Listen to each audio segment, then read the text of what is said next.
योगाभ्यासा बाबतीत आपले मोठे शत्रू आहेत. अतिशय आवश्यक अशा 3 गोष्टी पुढील होत.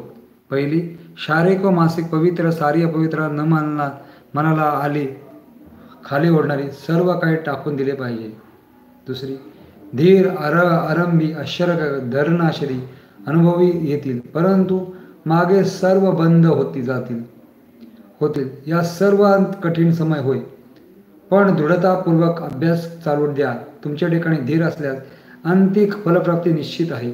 तिसरी, चिकाटी कशाची अडचण आली तरी चिकाटी धरा. आरोग्य चांगले असो, आजारपण असो, योगाभ्यास एकही दिवस चुकवून देऊ नका.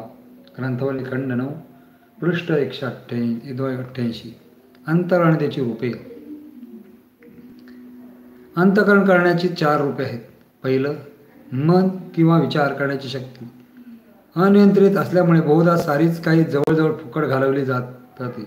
योग्य ते तिचे नियंत्रण केल्यास ती एक आश्चर्यवह शक्ती आहे. दुसरी, बुद्धी किंवा इच्छा शक्ती. तिसरी, अहंकार स्वतः जाणीव ठेवणारा अहंकार. चौथी, चित्त हे सर्व वृत्तीचे आधारभूत द्रव्य आहे.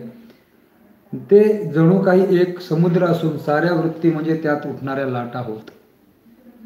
चित्ताला निळ्या वृत्तीने रूप धारण करण्यास थांबवणे शास्त्र म्हणजे योग होय. चंद्राच्या समुद्रावरील प्रतिबिंब ज्याप्रमाणे लाटाच्या खंडित होते अथवा सस्पष्ट होते, त्याप्रमाणे आत्म्याचे प्रतिबिंब मनातील लाटांनी भग्न होते. समुद्र हा शांत होऊन जेव्हा आरशासारखा होतो तेव्हा चित्त चंद्राचे प्रतिबिंब दृष्ट पडते. त्यामुळे चित्त आणि मनोद्रव जेव्हा संयमाद्वारे पूर्णतः शांत केले जाते तेव्हा आत्म्याचा प्रत्यय येतो.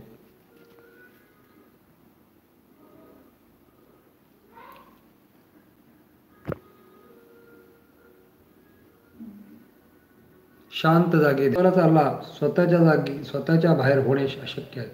बाहेर आपल्याला ज्या म्हणून ईश्वराची दिव्यत्वाची प्रतीती होते ते सारे केवळ आपल्या आत्म्याचाच आविष्कार होय. आपणच भगवानचे सर्वश्रेष्ठ मंदिर आहोत. बाहेर जे काही दिसते ते आपल्या आतील वस्तूंच्या केवळ मामूली नक्कल, अगदी मामूली अनुकरण आहे. स्वतःच्या मनातल्या सर्व शक्तींचा एक होय, तेच आपल्या ईश्वर दर्शनाचे सहाय्य करणारे एकमेव साधन आहे.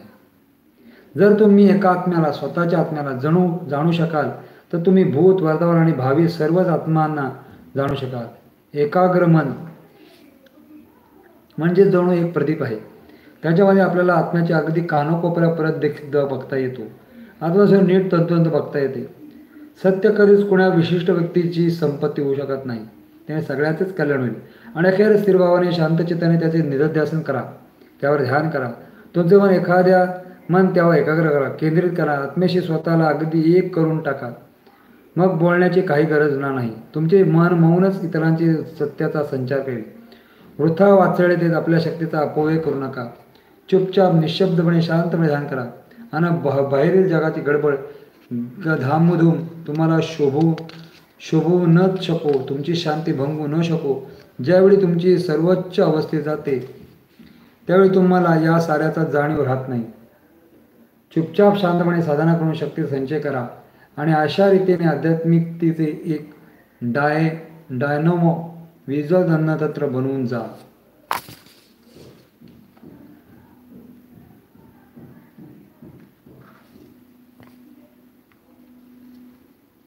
सतत सार्वजनिक व्याकरणामुळे आणि वर्गामुळे खूप थकवा आल्याने स्वामीजींनी 1895 सुरुवात पाईन वृक्षाच्या शांतता घेण्याचा न्यू हॅम्पशायर येथील श्री फ्रान्सिस लंगेडचे निमंत्रण स्वीकारले.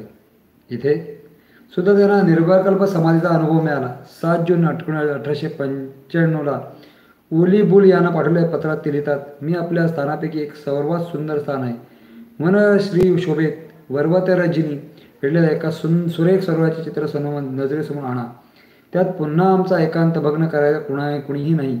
इतके सुरेख, इतके निःशब्द, इतके शांतपूर्ण स्थान लाभले. शरीराच्या त्या बुधबरीपूर्वी येथे आलेला आपला केवढा आनंद असेल याची कल्पना करा.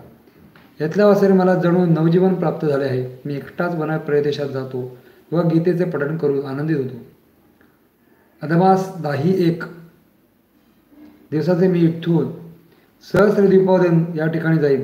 मी तेथे तासनतास ध्यान करीन आणि एकदा एकांतात राहीन. यानुसार कल्पनेने मी मन कसे उन्नत होईल जाते. भारतीय कला आणि स्थापत्य याद्वारे आध्यात्मिक अनुभूतीची परमोच्च अवस्था भगवान बुद्धांच्या ध्यानमूर्ती चित्रित करण्यात आली आहे. हाच महान आदर्श स्वामी शिष्य मेरी फकीच्या